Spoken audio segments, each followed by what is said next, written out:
In this video, I'm going to teach you how to add custom CSS files in Prestashop. To do that, first head over to prestashop.com and you should be able to see their website. In there, just click onto this Get Started and you should be able to see their offers onto their actual store. So from in there, we can do Classic, Hosted, or Enterprise.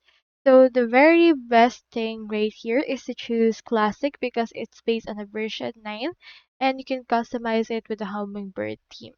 Click on this Discover Classic and from in there you should be able to sign up for an account by downloading PrestaShop for free wherein you can actually host it freely using the hosting options for yourself. Now, in order to add custom CSS files, I have in here the steps into a document.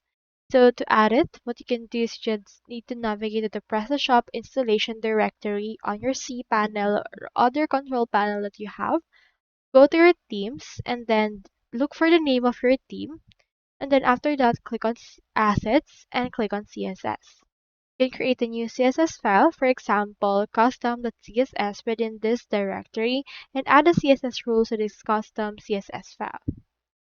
Declare the custom CSS in the theme by navigating to their themes, your theme name and config, and often the actual theme.yml file.